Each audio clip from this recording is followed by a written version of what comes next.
Damos comienzo a un nuevo programa, Servidores de Dios. Quien te habla es Manuel Cornejo. Estaré compartiendo la palabra de Dios y lo haré de una manera expositiva, versículo a versículo. Y en esta ocasión será en la primera carta a los Corintios, capítulo 12 y versículo 8, donde dice: porque a este es dada por el Espíritu palabra de sabiduría, a otro palabra de ciencia según el mismo Espíritu.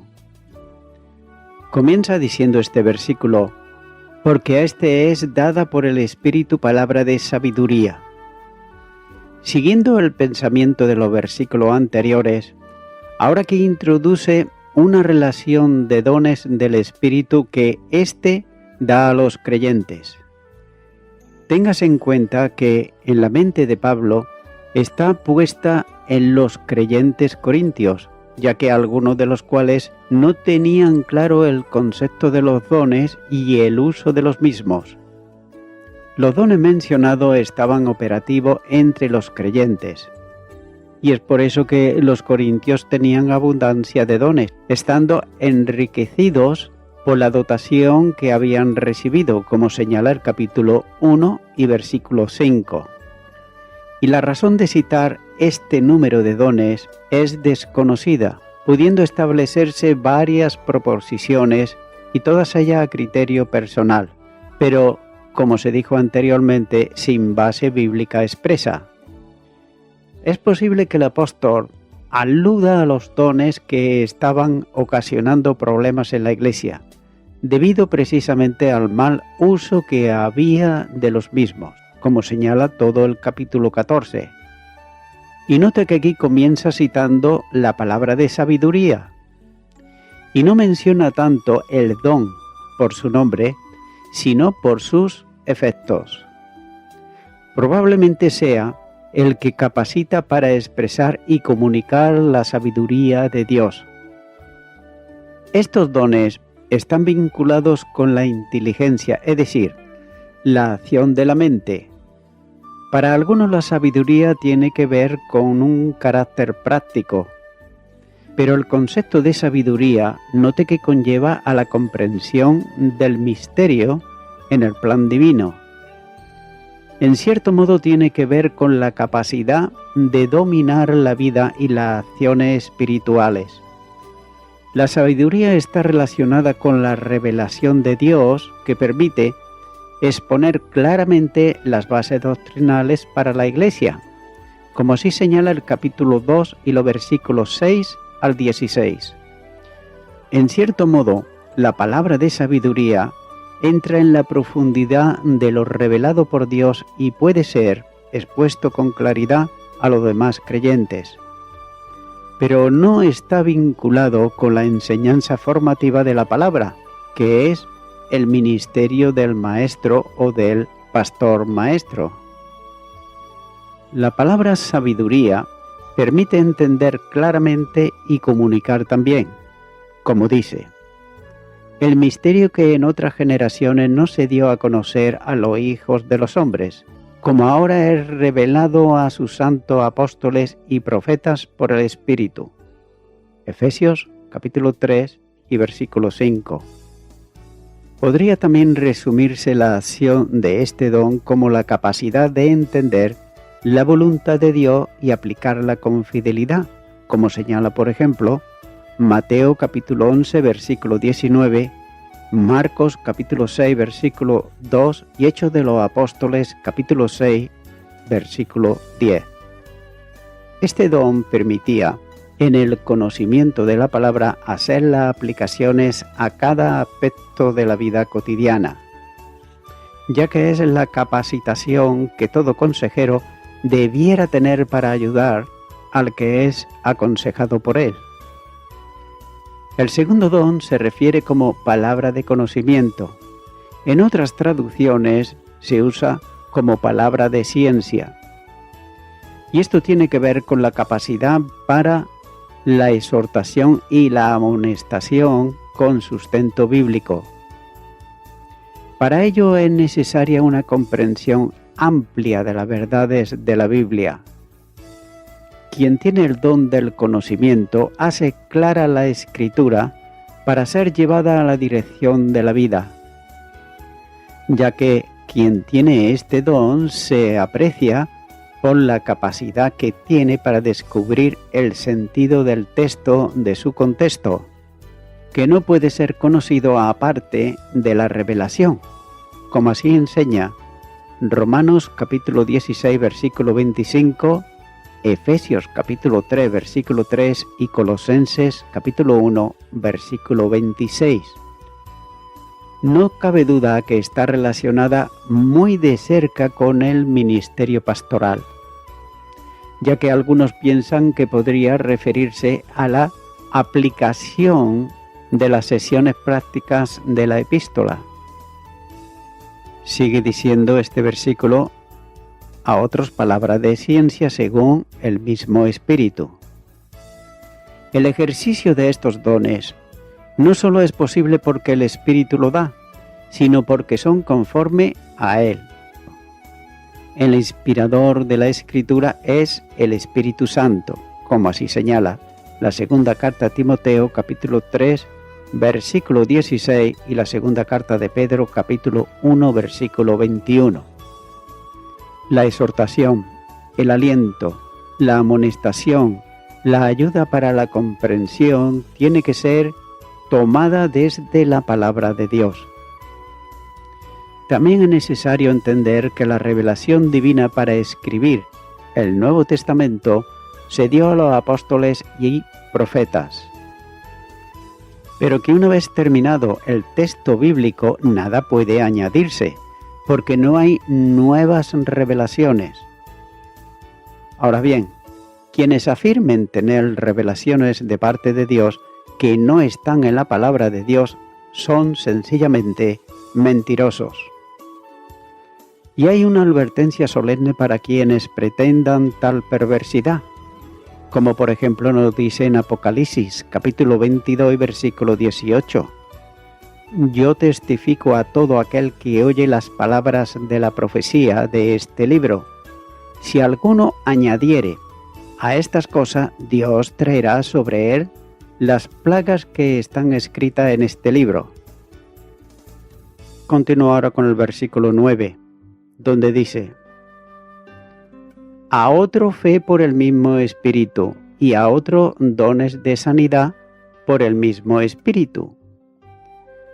Comienza diciendo este versículo: a otro fe. Vemos aquí que el apóstol ahora está mencionando aquí este don de fe, y no se trata de la fe que salva y que santifica, sino la que permite acciones que no serían naturales incluso para un cristiano consagrado y comprometido con Dios. Es en líneas generales la capacidad de reconocer en situaciones específicas lo que Dios quiere hacer y además confiar en Él hasta que lo realice. Es por tanto una intensa confianza en Dios que otorga el Espíritu a algunos creyentes. Es la confianza firme también que puede mover montañas, como señala el capítulo 13, versículo 2. El discernir el propósito de Dios y saber que las cosas ocurren según su voluntad, este don permite aceptar lo que viene como seguro porque procede del pensamiento y la voluntad de Dios. Nótese que esto genera naturalmente seguridad y confianza para realizar servicios específicos, ya que es un don necesario para la obra misionera, para testimonio fiel en momentos de dificultades. Note que este don permite un entendimiento especial de la voluntad de Dios, como así nos dice Mateo capítulo 17, versículo 20, y la primera carta de Juan, capítulo 5 y los versículos 14 y 15. También permite afrontar cualquier situación descansando con seguridad en lo que es, humanamente hablando, imposible, aun cuando sea con oposiciones del enemigo, como dice el capítulo 16 y versículo 9. Es aquella seguridad cierta que está en las palabras de la oración de Jesús, cuando dice: yo sabía que siempre me oyes. Juan capítulo 11 versículo 42. También en la fe de las grandes acciones, cuando dice: porque de cierto os digo que si tuvierais fe como un grano de mostaza, diríais a este monte: pásate de aquí allá, y se pasará, y nada os será imposible. Mateo capítulo 17 y versículo 20. Continúa diciendo este versículo: por el mismo Espíritu. La expresión en el mismo Espíritu Santo, o también por el Espíritu Santo, indica que la energía de esta confianza reposa sobre el Espíritu, residente en el corazón del que tiene el don. Continúa diciendo este versículo: y a otros dones de sanidad. El que capacita al que lo recibe para la curación de enfermedades por el poder de Dios, actuando en su nombre. Este es un don necesario en los momentos iniciales de la proclamación del Evangelio, que anuncia a Cristo como el que había resucitado de entre los muertos. Note que la sanidad de los enfermos era una señal mesiánica, como así señala Isaías capítulo 35 y los versículos 5 y 6, donde dice: entonces los ojos de los ciegos serán abiertos, y los oídos de los sordos se abrirán. Entonces el cojo saltará como un ciervo, y cantará la lengua del mudo, porque aguas serán cavadas en el desierto y torrentes en la soledad. De manera que en el nombre del Señor, de quien los judíos negaban la resurrección, afirmando que no se había producido, sino que los discípulos habían robado su cuerpo, pero que seguía muerto. Los cristianos que tienen el don de sanidad en el nombre de Jesús sanaban, y lo siguen haciendo en el día de hoy también, casos sumamente graves de enfermedad, demostrando con ello que realmente vivía como proclamaban el Evangelio que ellos anunciaban. Nótese que este don no es dado a todos, y en los tiempos finales de la época de los apóstoles estaba ya operativo. Ahora bien, con todo esto no se puede afirmar en absoluto que este don no está en el día de hoy operativo, porque Dios sigue siendo el mismo ayer, hoy y por los siglos. Es decir, que Dios puede obrar cualquier milagro, sea de sanidad, sea de resurrección de los muertos o de cualquier otra índole en cualquier momento, porque Él es soberano. También es interesante apreciar un cambio en el adjetivo indefinido cuando dice a otro, por el pronombre indefinido con la misma traducción. Nótese que no es un cambio accidental, sino que los dones que siguen al segundo expresan un carácter diferente. Este se encuentra porque los 5 dones que comienzan en el de sanidades y sigue hasta finales del versículo 10 actúan de forma diferente en la intimidad de quienes lo reciben. Los 2 primeros actúan en base a una iluminación interior, y los 5 siguientes lo hacen a causa de un poder excepcional, de otro modo, por una acción del Espíritu Santo, no tanto sobre la inteligencia, sino sobre la voluntad. Sigue diciendo este versículo, la última parte, por el mismo Espíritu. Lo mismo que los anteriores y los restantes dones, todos proceden del Espíritu y se desarrollan ejerciéndolos en Él y por medio de Él. Y voy concluyendo con esto. Cuando hemos estado hablando de fe en este capítulo 12, esto no puede significar la fe que es necesaria para la salvación, porque es de todos los cristianos, pero la fe se menciona, por ejemplo, en Mateo capítulo 17, versículo 20, y Lucas capítulo 17 versículo 6. Y los resultados de tal fe se aplican aquí y no abarcan solamente los milagros, sino la profecía y el discernimiento también de espíritus. En el griego se dice que la palabra de sabiduría es dada por el Espíritu, la palabra de conocimiento según el Espíritu y la fe y el don de sanidad en el Espíritu.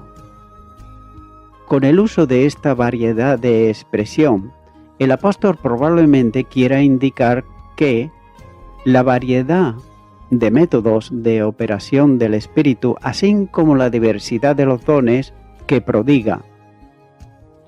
Amigo y amiga oyente, las personas solemos poner fe en cosas y logros que queremos lograr. Ahora bien, como he compartido, la fe de la que habla el versículo 9, nada tiene que ver con la fe que podemos poner cada persona para el logro de conseguir algo. Tampoco es la fe salvífica, ya que muchas personas suelen decir: yo ya tengo fe en Dios, pero sin embargo, esta es una fe no conforme a lo que la palabra de Dios, es decir, la Biblia, así nos enseña, sino que es una fe según ellos creen, piensan que es lo más adecuado. Amigo y amiga oyente, la fe salvífica es cuando una persona cree en la palabra de Dios y en la obra redentora que Jesucristo llevó a cabo en la cruz a favor del pecador y la pecadora, arrepentido y arrepentida, que deposita su fe en Él y viene a Él en arrepentimiento, orando y pidiéndole perdón. Por ello, mi amigo, mi amiga oyente, en este momento, si tú sientes en tu corazón ese deseo de aceptar a Cristo en tu corazón y no sabes cómo hacerlo, pues te animo a que ores conmigo esta oración y repite conmigo y di ahí a donde estás.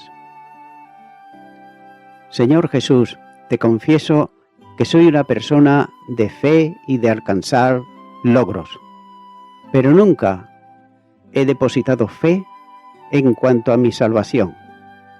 He creído que soy una persona buena y por tanto justa, pero en esta hora vengo ante ti y me confieso una persona pecadora.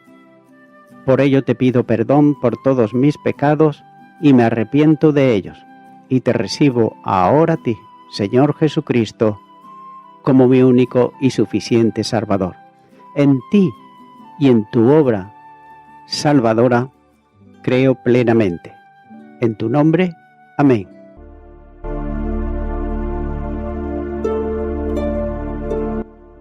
Amigo y amiga oyente, si tú has hecho esta oración de corazón, te recomiendo que comiences a orar a Dios, en primer lugar, en el nombre del Señor Jesucristo. Orar a Dios no es rezar, sino que es hablar con una persona. También te recomiendo que leas la palabra de Dios y lo hagas a diario. Comienza, por ejemplo, con el Nuevo Testamento.